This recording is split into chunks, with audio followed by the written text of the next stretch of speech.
They give it to Fournette again, bounces it outside. Room to run this time to the 40, 35, 30-yard line of the Colts. Best run of the day for Leonard Fournette. Tell me what makes this a zone play and what's the challenging part for a zone play for a running back? Well, let's start off first with what makes this a zone play. It allows the offensive line to work in tandem with one another, going up to the second level. Second level meaning to the linebackers. All right. So first of all, what makes it challenging for the running back is it goes back to being a fisherman again. You have to set the hook. But now the setting the hook that's different than the gap scheme is you want to keep the linebackers inside. Here you want to displace the linebackers. You want the linebackers to actually move out of the zone. And the way I use my terms when I'm teaching the running backs, you either have a bend, bang, or bounce. And right here, Leonard does the bounce. All right, well, let's go to the grease board and let's draw it up. INZ, what is that? Inside zone. Okay, I was a defensive lineman. I don't know all these fancy Inside terms. zone. Okay, so once again, by me being the running back coach, so I'm going to say which is most important is starting with the running back's footwork, also going back to his landmark.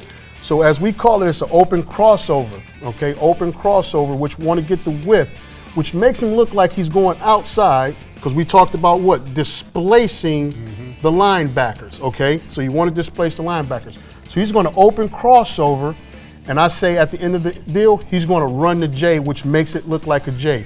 His landmark is going to be the outside leg of the guard, okay? Outside leg of the guard, which now he comes downhill, and this is it. The most important aspect for him entering the line of scrimmage is shoulders must be square.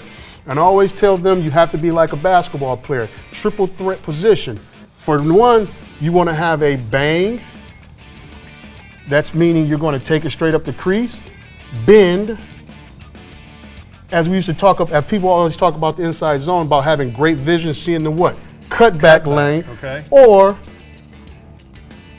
the bounce, which Leonard does on this one. In this scheme versus a gap scheme, he's got to be able to read where it is, and sometimes got to have a little bit patience, more patience with this zone scheme versus a gap scheme. Little more patience. Also, sometimes good feet and good hip flexibility also applies to this, whereas I was a running back that once I was in direction, I stayed in that direction. Where Leonard has good feet, good hip mobility, and he also has the ability to run with great patience and seeing it as well. So those are some combinations of things that you need in your running back. So, but at the same time, you want to be able to press this, once again, setting the hook. So once we displace them, you want to also set the hook and bring them to the offensive line. So it's once again, starting with one of the hardest blocks is with this guy right here. He's going to be right there, what we call a base block or money block. He's money meaning man, one-on-one. Now you have, once again, you're going to now what we call a double team. Now Leonard is able to bring this guy to here, as he moves him, bring him, now the double team is going here. Now, what makes one of these guys is going up to block the going to block the linebacker at the second level. So now I say this, in the second portion of Leonard's read, you will stay on your track, and I will just call it like a little train track. So you will stay on your track until something takes you off.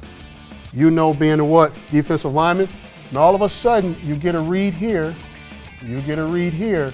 Those are what you call your react reads. Run where they're not. He does a great job. He does a great job of pressing it to the line of scrimmage, and he now sees us react. It takes him into here.